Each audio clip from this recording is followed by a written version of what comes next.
Di sini kita bakal bahas alur cerita film romantis yang bikin hati berdebar-debar dan baper seharian. Nah, kali ini kita punya film yang sedikit beda dari biasanya, The Room. Film ini memang punya elemen aksi dan horor yang bikin heboh. Tapi jangan salah, di balik itu semua ada cerita romantis yang seru banget. Jadi, di video ini kita bakal ngobrolin tentang plot romantis utamanya dan hubungan antar karakternya. Kita juga bakal bahas gaya unik film ini yang bikin dia jadi klasik kultus. Gak lupa, kita bakal singgung sedikit tentang elemen aksi dan horornya yang ternyata nambah seru cerita. Tapi tenang aja, meskipun ada unsur-unsur itu, inti dari film ini tetap drama romantis yang kocak dan penuh drama. Jadi, buat kalian yang suka film romantis dengan sentuhan beda, stay tune ya. Kita bakal bahas tuntas The Room dan jelasin kenapa film ini layak masuk ke daftar tontonan kalian.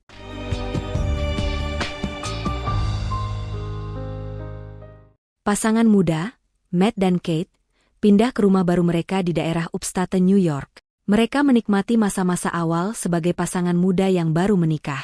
Rumah baru mereka butuh renovasi dan perbaikan di sana-sini, jadi mereka mulai bekerja mengurusnya. Waktu lagi bersihin dapur, Kate ngeliat burung mati di dalam lemari dan keluar buat ngubur burung itu. Dia sempat alihkan perhatiannya sama Matt yang manggil dari jendela, dan waktu balik ngeliat, burung itu udah hilang. Sambil buang-buang barang-barang yang ada di rumah, Matt ngeliat ada sesuatu yang aneh di dinding, jadi dia ngerobek wallpaper buat ngeliat lebih jelas. Dia nemuin pintu besar dengan lubang kunci yang aneh. Dalam usaha buat buka pintu itu, dia ngubek-ngubek tumpukan barang-barang lama dan nemuin kuncinya. Matt masukin kunci itu ke lubang kunci dan langsung manggil Kate buat ngasih tahu. Mereka buka pintu itu bareng-bareng dan tiba-tiba lampu di lorong berkedip-kedip. Matt manggil perusahaan listrik buat laporin masalahnya. Dan Kate ngerasa ada yang aneh sama ruangan itu, jadi dia ngikutin Matt. Keesokan harinya, seorang operator dari perusahaan listrik datang buat ngecek penyebab gangguan listriknya. Betapa terkejutnya dia ngeliat kabel-kabel di basement yang udah tua dan terjalin dengan cara yang aneh banget. Waktu Matt nanya apa yang bisa dia lakuin, operator itu bilang dia belum pernah lihat yang kayak gini. Sebelum operator itu pergi, dia ngasih tahu Matt tentang pemilik rumah sebelumnya yang dibunuh di dalam rumah itu. Dengar berita mengejutkan itu, Matt langsung nyari informasi tentangnya. Di artikel berita lama, Matt nemuin kalau pasangan yang meninggal itu bernama Paul dan Madeleine Schaeffer. Selain itu, identitas tersangka masih nggak diketahui dan cuma dikenal sebagai John Doe. Matt, yang seorang seniman, nyoba gambar wajah John Doe di sketchpadnya dan istirahat sejenak. Di dalam ruangan misterius itu, dia habisin sebotol minuman keras dan berharap bisa punya botol lain buat dirinya. Lampu berkedip dan betapa terkejutnya dia ngeliat ada botol lain yang muncul. Matt ngecek botol itu dan nyadar kalau ruangan itu bisa ngabulin permintaan. Kate bangun mendengar suara lampu berkedip di ruang tamu dan naik ke atas buat ngecek Matt. Di dalam ruangan itu, dia nemuin Matt yang super excited karena ruangannya penuh dengan barang-barang baru. Matt dengan gembira ngasih lihat Kate lukisan asli Van Gogh dan ngejelasin kalau ruangan itu bisa ngabulin permintaan apa aja yang berwujud materi. Kate awalnya mikir kalau ini cuma lelucon Matt, tapi kemudian nyadar kalau suaminya serius. Dia nguji teorinya dan minta $1.000. Matt ngubek-ngubek ruangan itu dan akhirnya nemuin uang yang Kate minta. Masih ragu? Kate minta $1 juta dan tiba-tiba mereka jadi jutawan. Tapi Kate merasa takut dan keluar dari ruangan itu. Matt ngebujuknya buat bersenang-senang dengan kekuatan ruangan itu. Pasangan itu habisin sepanjang hari dengan ngabulin keinginan mereka. Baju, sampanye, seni, dan uang semua bisa didapetin cuma dengan satu permintaan. Kebahagiaan Matt dan Kate nggak terkira saat mereka tenggelam dalam barang-barang mahal. Di akhir malam, Kate mulai nanya-nanya gimana caranya ruangan itu bisa ngabulin permintaan mereka, tapi Matt bilang nggak usah khawatir soal itu. Beberapa hari berikutnya, kesenangan dan kemewahan mereka nggak ada batasnya. Setiap kali mereka bikin permintaan, lampu berkedip dan sumber daya listrik di basement juga ikut terpengaruh. Mereka ngerayain kekayaan dadakan mereka dengan pesta di dalam ruangan itu dengan minuman dan hadiah. Tapi, kesenangan dan aksi itu nggak berlangsung lama. Kate bangun pagi berikutnya dengan perasaan kosong, karena barang-barang mewah itu nggak bisa ngisi kekosongan di dalam dirinya. Matt jadi khawatir dan ngejutin Kate dengan ngasih tempat tidur bayi, mengisyaratkan kalau mereka harus coba punya anak. Bertentangan dengan harapannya, Kate jadi marah dengan kejutan itu. Dia udah pernah keguguran 2 kali dan langsung pergi keluar rumah. Nggak lama setelah itu, Kate kembali ke dalam rumah dan dengan spontan minta anak di dalam ruangan misterius itu. Matt yang tahu tentang hal itu jadi marah, karena Kate nggak konsultasi dulu sebelum minta anak. Mereka berdua berantem hebat. Kate bilang dia ngelakuin itu sebagai jalan pintas jadi ibu tanpa kemungkinan keguguran dan rasa sakit saat melahirkan. Kate ngejelasin kalau mereka bisa bahagia dengan cara itu. Matt sama sekali nggak setuju dengan ide itu, dan maksa Kate buat bawa bayi itu kembali ke ruangan buat minta bayi itu hilang. Saat itu, pasangan itu masuk ke dalam ruangan, tapi Kate dengan menangis menolak buat ninggalin bayi itu. Sebaliknya, dia ngasih bayi itu ke Matt, tapi Matt juga nggak bisa ngelakuin itu. Dia nggak sanggup minta bayi itu buat hilang dan ngembaliin bayi itu ke istrinya sebelum pergi. Akhirnya, mereka berdua mutusin buat tetap ngebesarin bayi itu dan mereka jadi orang tua dalam semalam. Sambil duduk di meja kerjanya, Matt ngeliat gambar John Doe yang belum selesai dan mulai ngelakuin riset lebih lanjut tentang kejadian yang terjadi beberapa dekade lalu. Dia tahu kalau pembunuh yang dicurigai masih hidup di rumah sakit jiwa. Di artikel berita arsip lainnya, John Doe bilang kalau ruangan itu yang membuatnya melakukan pembunuhan. Nggak lama setelah itu, Matt nyetir ke rumah sakit jiwa buat ketemu langsung dengan John dan nanya tentang ruangan itu. Waktu sampai di sana, seorang perawat ngasih tahu Matt kalau nggak ada yang pernah mengunjungi John selama 45 tahun kecuali wartawan, jadi Matt nyamar jadi wartawan. Akhirnya, Matt bertemu langsung dengan John yang udah tua dan mulai nanya tentang rumah itu, terutama ruangan misteriusnya. Dengan senyum sinis di wajahnya, John bilang kalau dia udah lama nunggu momen ini. Saat Matt nanya kenapa John membunuh keluarga Skyfer, John bilang itu satu-satunya cara. John menghindari topik itu dan nyuruh Matt buat ninggalin rumah secepatnya sebelum terlambat. Sebelum pergi, John bilang satu-satunya hal yang lebih berbahaya dari orang yang gak bisa dapetin apa yang mereka mau adalah orang yang bisa dapetin semua yang mereka mau. Dalam perjalanan pulang, Matt mampir ke pom bensin, tapi kaget banget waktu uangnya berubah jadi debu. Karena itu, dia buru-buru pulang dan buang sisa uang di ruangan itu buat lihat apakah bakal berubah jadi debu juga. Lalu dia coba bawa lukisan Van Gogh ke pintu, mengonfirmasi teorinya bahwa mereka nggak bisa bawa barang-barang itu keluar. Kalau nggak, barang-barang itu akan berubah jadi debu. Dalam kemarahan, Matt merusak dinding buat cari tahu misteri di balik ruangan itu, tapi nggak berhasil. Dia cuma lihat kumpulan kabel yang terjalin rumit dan sulit dilacak. Matt kemudian merobek wallpaper dan menemukan peta rumah dengan panduan kabel-kabel yang terhubung. Sementara itu, Kate membawa bayi keluar, tapi Matt menghentikannya dan memperingatkan kalau itu nggak aman. Dia nggak ngasih tahu istrinya alasan sebenarnya kenapa mereka nggak boleh bawa bayi keluar. Nggak lama kemudian, bayi itu menangis tak terkendali seolah-olah kesakitan. Mendengar itu, Matt sempat ragu buat nolongin Kate dan bayinya, tapi akhirnya dia keluar buat menyelamatkan mereka. Bayi itu secara misterius tumbuh jadi anak kecil dalam hitungan detik setelah mereka masuk kembali ke dalam rumah. Pasangan itu nggak percaya dengan apa yang mereka lihat saat menatap anak laki-laki yang sudah besar di depan mereka, yang mengungkapkan bahwa ruangan itu bisa mengabulkan apapun yang mereka inginkan, tapi dengan syarat barang itu nggak bisa dibawa keluar. Kalau dibawa keluar, barang itu akan menua dan berubah jadi debu. Kate menjawab kalau bayi bukan barang dan nggak bisa terima kenyataan bahwa dia nggak bisa bawa anak mereka keluar. Dia mulai sayang sama anak itu yang dia klaim sebagai anaknya dan menamainya Shane. Selama beberapa hari berikutnya, Kate mengajari Shane di rumah dan menjelaskan kalau dia nggak bisa keluar rumah karena kuman berbahaya di luar sana. Suatu hari, Shane jadi nggak sabar saat Kate mengajarinya membaca, membuatnya marah. Sepanjang hidupnya, Shane nggak pernah merasakan gimana rasanya berada di luar rumah. Yang dia tahu hanyalah dinding rumah yang nggak pernah bisa dia tinggalkan.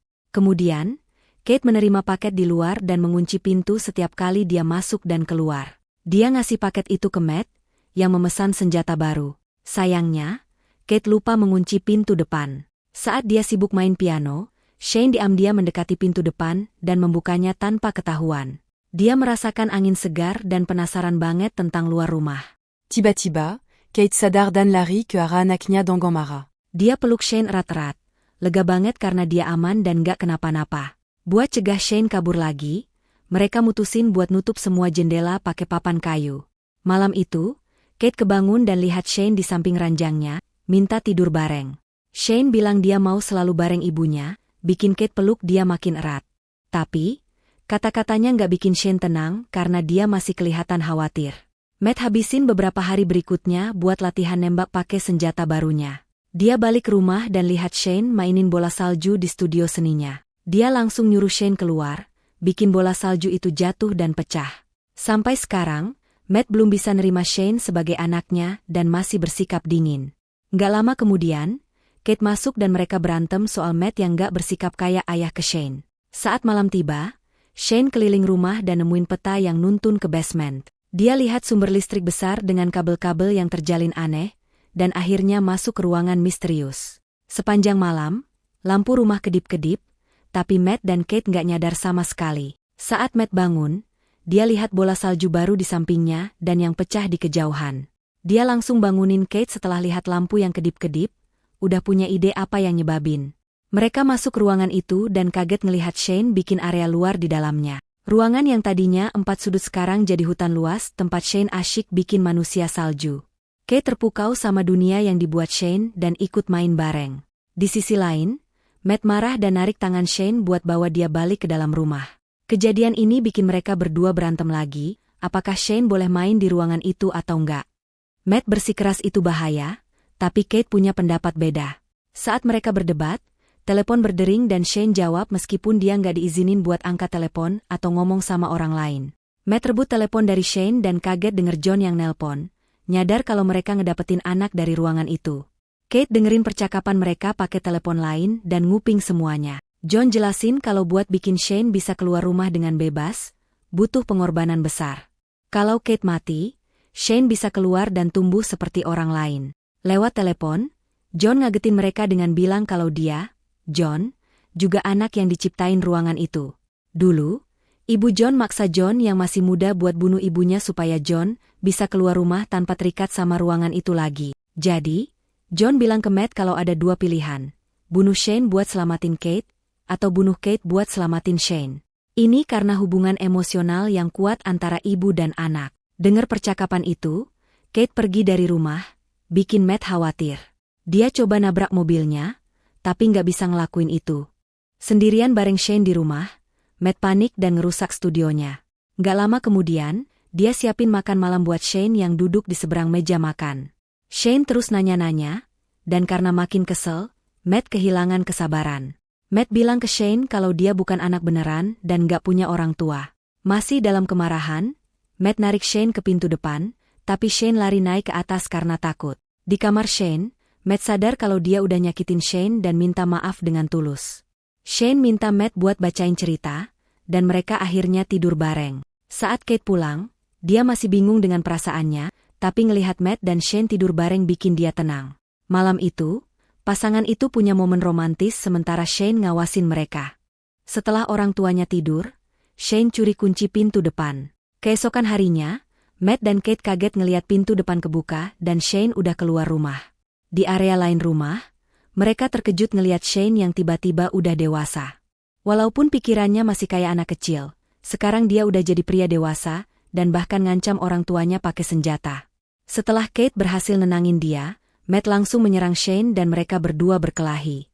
Karena perkelahian itu, Kate jatuh ke lantai dan perlahan kehilangan kesadaran. Beberapa saat kemudian, Kate bangun dan Matt bilang kalau Shane mati karena nggak sengaja ketembak.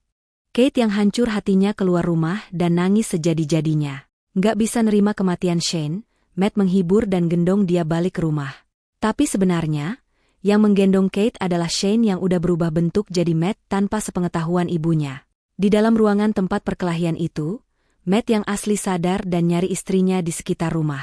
Masih panik, dia ngeliat lampu berkedip dan menduga kalau Kate dan Shane yang berubah bentuk jadi Matt ada di dalam. Sementara itu, Kate masih nggak tahu kalau yang di depannya adalah Shane, bukan Matt. Tapi, dia akhirnya sadar setelah Shane ngelakuin kebiasaannya makan es. Matt yang asli berusaha masuk ke ruangan itu dengan segala cara, ngerusak dinding dan ngelewatin semua kabel. Akhirnya, dia sampai di ruangan yang sekarang jadi hutan luas. Ternyata, Shane pakai ruangan itu buat memperbesar area luar dan menggandakan rumah di dalamnya. Dia berubah jadi Matt buat nyulik Kate ke rumah tiruan dan memanfaatkan dia secara sensual. Niat buat ngerebut istrinya kembali, Matt lari lewat hutan dan akhirnya sampai di rumah tiruan. Dia menerobos masuk saat Shane memaksa dirinya ke Kate di kamar tidur. Setelah denger Matt masuk, Shane bangun buat siap-siap berkelahi lagi. Ini ngasih kesempatan Kate buat kabur, tapi dia ngeliat dua versi Matt di lorong.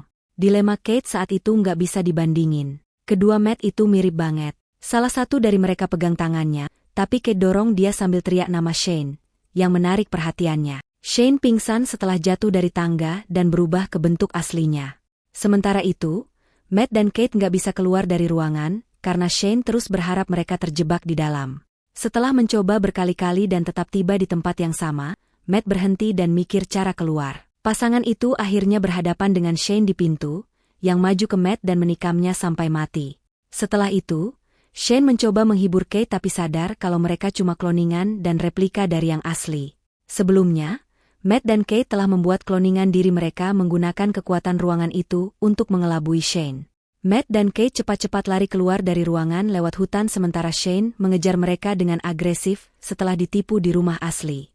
Setelah beberapa waktu, Shane yang marah dan putus asa berhenti mengejar mereka.